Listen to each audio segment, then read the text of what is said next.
माझं आयुष्य म्हणजे तुम्हाला खेळ वाटला का? पाहिजे तेव्हा मांडला, पाहिजे तेव्हा भिरकावून दिला।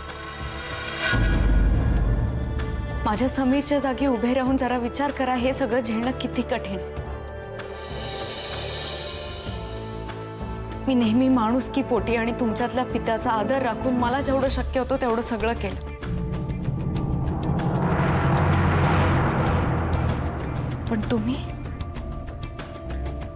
तुम्ही माझा विचारही केला नाही। आधी सोयीस्करित्या गप्प बसला आणि आता सोयीस्करित्या मला करार दाखवताय। जेव्हा तुम्ही मला बाळासकट घराबाहेर काढलं तेव्हा कुठे गेला होता तुमचा करार?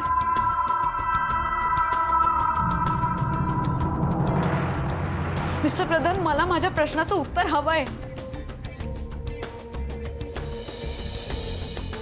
तुला उत्तर हवंय ना? हो। चल।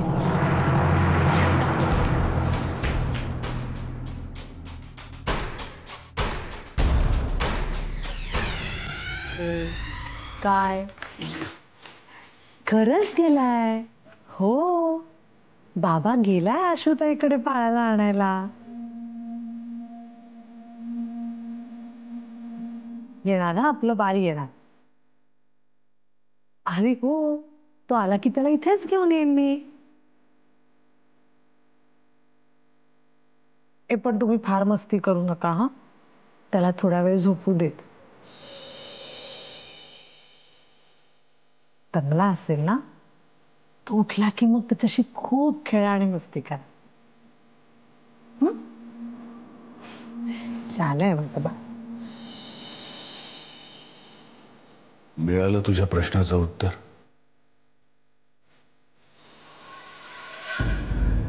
मिळालं?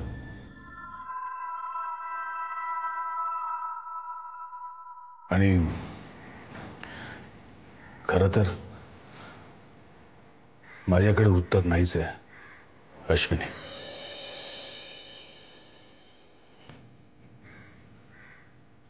उत्तर तुझ्याकडे आहे।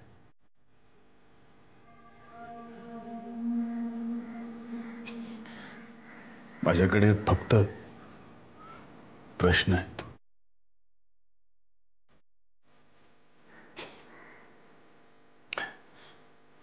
प्रश्न।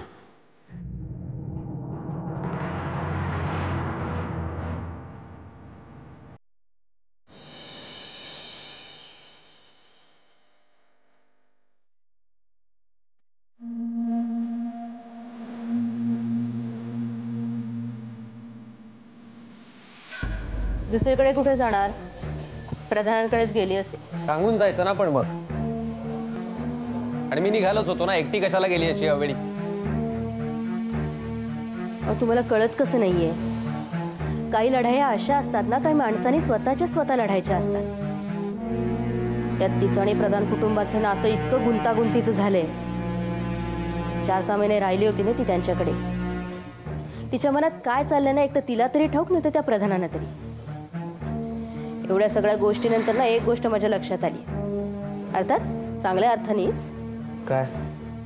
माणूस आपल्या कितीही जवळचं असलं ना तरी आपण कुठलीही गोष्ट त्याच्यावर लादायची नाही। निर्णय घेण्याचं स्वातंत्र्य त्याला असलं ना की जबाबदारीची जाणीवही आपोआप होते। आपण शांत राहूया, येईल ती, बघूया ना वाट। अरे तुम्ही केव्हा आला? झाला बराच वेळ। काय काय म्हणतायत वकील? दादा करार त्यांच्याच बाजूने आहे, पण पाहूया म्हणले मधल्या घटनाक्रमाचा काय उपयोग होतोय का? सगळं तोंडीच आहे ना वहिनी। म्हणजे आशू तू घराबाहेर निघून जा बाळासकट, याची काही लिखापडी नाहीये। त्यामुळे बघूया म्हणलेत काय करता येईल ते। पण दादा एक नक्की, अन्वयला आम्ही त्यांना देणार नाही। तो आता माझा मुलगा आहे। आशू कुठे? इथे जाऊन येते म्हणाली। अरे काय? बरी आहे ना ती? समीर, मला वाटतं की ती प्रधानांकडे गेली असावी। काय? हो, मी प्रधानांकडेच गेले होते। मला जाणून घ्यायचं होतं की ते आपल्या बाळाशी आणि तुझ्या आयुष्याशी असा खेळ का करते.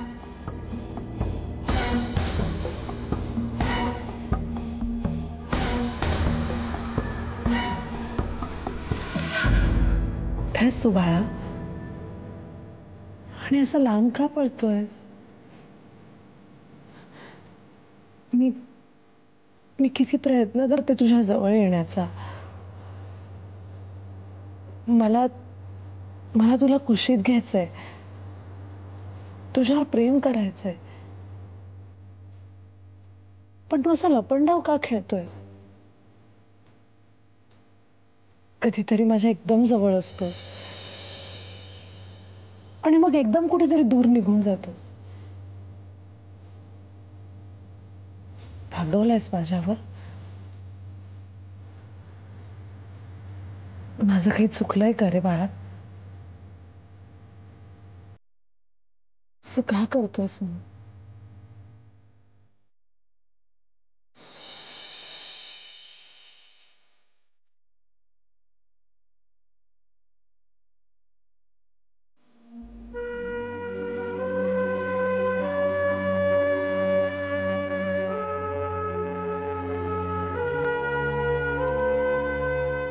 तेव्हा चूक की बरोबर मला माहित नाही, पण माझं बाळ जर माझ्यापासून दूर गेलं तर मला ते सहन नाही होणार.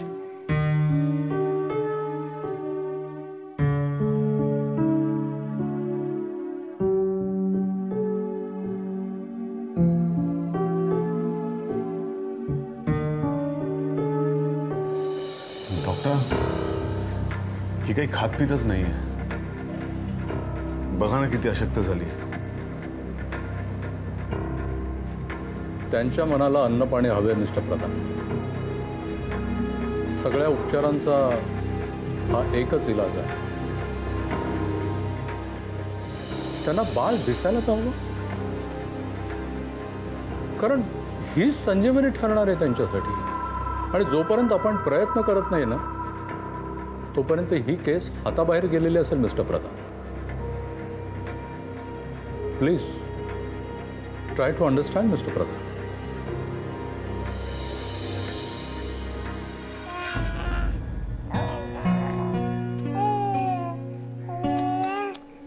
सगळं नाही खायचं बाबू, सगळं नाही खायचं.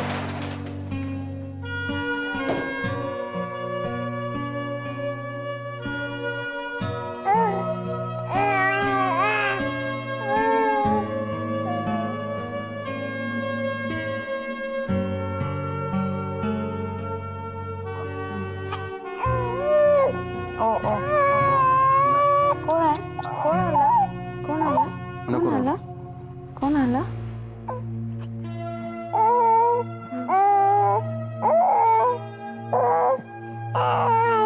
ते अन्वयला आपल्यापासून दूर नाही ना नेणार.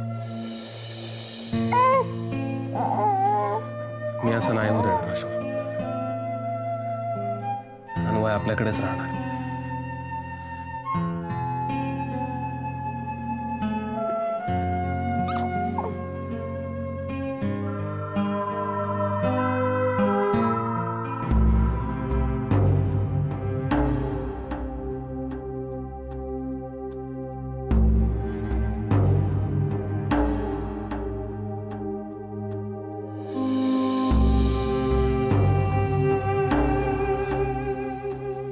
मीता, धीर नको सोडूस. आणि माझ्यावर विश्वास ठेव मीता,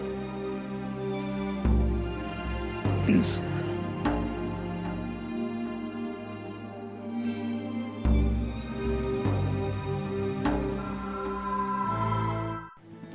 मला खूप भीती वाटते. ते लोक याला जबरदस्ती घेऊन गेले तर. काही होणार नाही, मी आहे ना.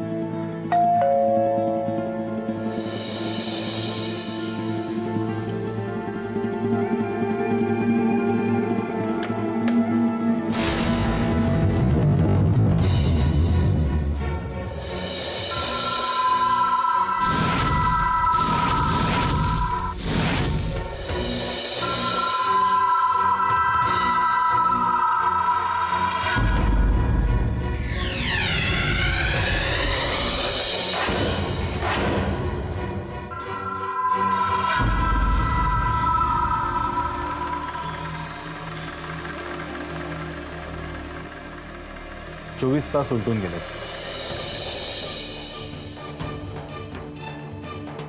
ही लीगल नोटीस.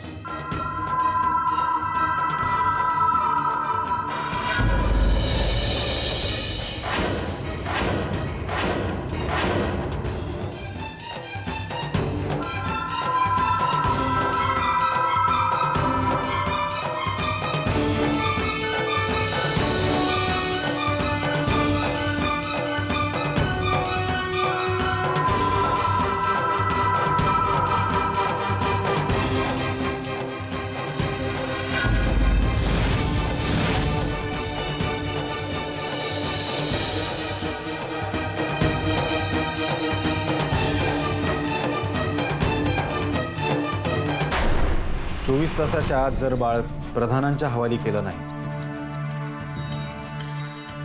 तर आम्हाला तुमच्यावर कायदेशीर कारवाई करावी लागेल. नाही प्लीज तुम्ही समीर सांग ना. हे आशू, या असल्या लोकांसमोर हात पसरायची काही गरज नाहीये. मी बघतो ना बाळाला कोण नेतंय ते.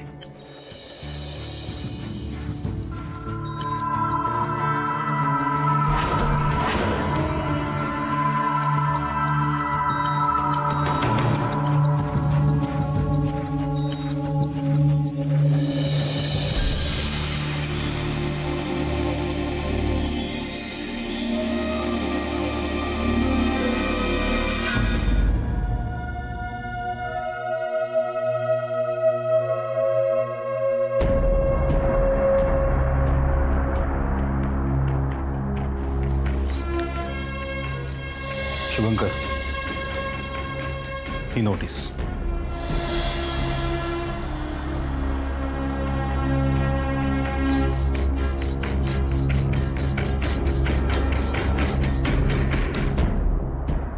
पुढल्या 24 तासात जर त्यांनी बाळाचा ताबा आपल्याला दिला नाही तर आपण कायदेशीर कारवाई करायला मोकळे आहोत.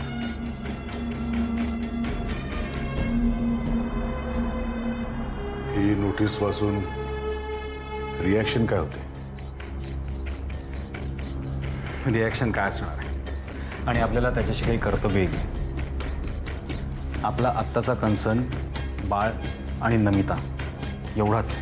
अमोघ, ते काय दुकान आहे का एखादं की नोटीस लावली आणि उद्यापासून बंद करा सांगितलं? लक्षात घे जरा, आपण एका आईपासून तिचं बाळ तोडतोय.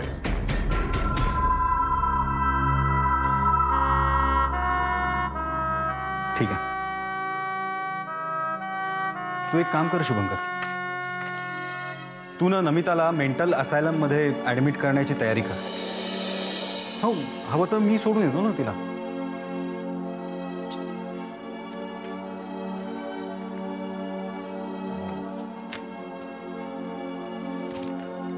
सॉरी शुभंकर यार, कधी कधी चॉईस करणं खूप अशक्य असतं, मला माहिती आहे, पण तरी तो आपल्याला करावा लागतो.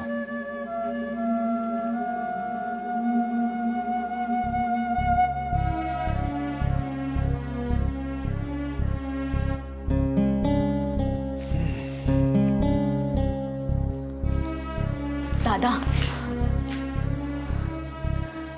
दुसरा काहीच पर्याय नाहीये का?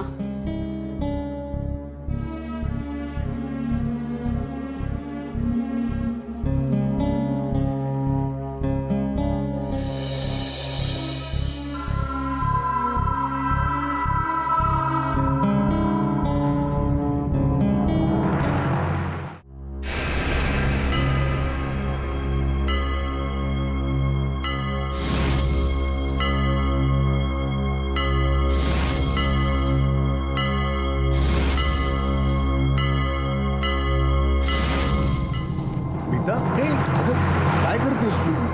झोपून राहा, का उठतेस तू? बाळ कुठे? बाळ मिता, मी तुझ्याकरता सूप आणू का ग? हा, गरम गरम मी स्वतः बनवतो, आलोच. बाळ कुठे?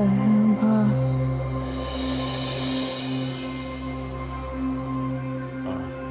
मिता, मी काय विचार केला की अजून तू अशक्त आहेस ना, शक्ती नाहीये तुझ्या अंगात. तर म्हटलं की जरा शक्ती येऊ दे, मग आपण आणूया बाळाला. चालेल? असं लोकांकडे किती दिवस ठेवायचं बाळ? तू बाळाला लवकर. बाळ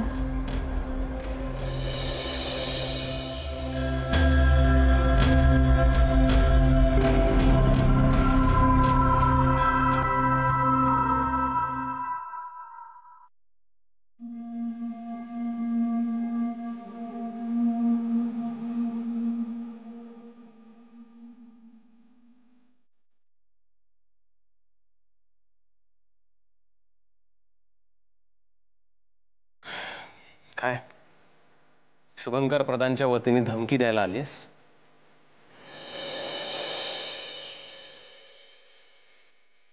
मी सोडून देते हे, कारण तू खूप चिडलायस, मला माहिती आहे. माझा फोनही तू उचलत नव्हतास, म्हणून तुला एक सल्ला द्यायला मी इथे आली आहे. मी तुझी कंपनी सोडली आहे. मला माहिती आहे, पण मी अजूनही तुझा राजीनामा ऍक्सेप्ट केलेला नाहीये. तू एक गोष्ट लक्षात घे समीर, हे घर तुला कंपनीने दिलंय. तू जर नोकरी सोडलीस तर हे घरही जाईल, आणि नोकरीही नाही आणि घरही नाही.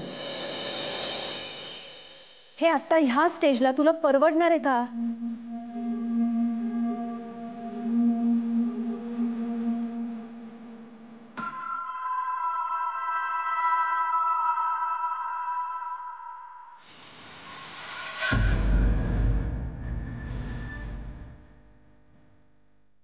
समजाव जरा त्याला.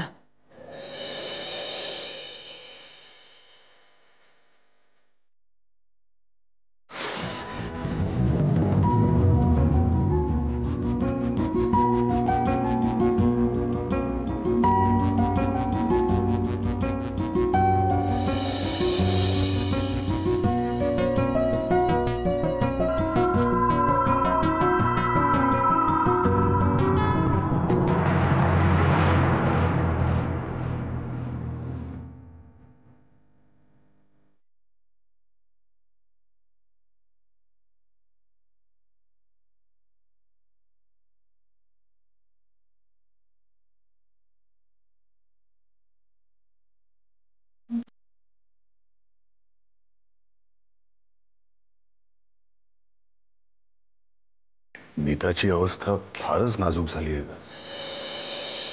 किती अशक्त झाली ती. अरे खाणं पिणं नाही, सलाईन लावून घ्यायला ती तयार नाही, कशी शक्ती राहील? बस काही तासांचाच प्रश्न. या सकाळपर्यंत बाळ आपल्या ताब्यात येतच आहे. मग तुला एवढी खात्री आहे? ऑफकोर्स.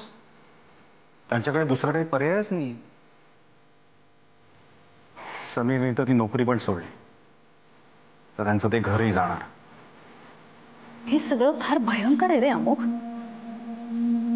आणि शिवाय कायद्याचा धाक दाखवून बाळ आणाल तुम्ही इकडे, पण या अनोळखी जागी त्याच्या आईशिवाय ते बाळ किती वेळ राहील असं वाटतं तुला? काही तास ते बाळ नमिता बरोबर रमलं, याचा अर्थ असा होत नाही की. प्लीज, या सगळ्याची आपण जितकी चर्चा करू ना, तितका आपला त्रास वाढत जाईल. आत्ता आपला कन्सर्न आहे तो म्हणजे नमिताची तब्येत. मग इतर सगळ्या गोष्टींचा विचार आपण का करायचा?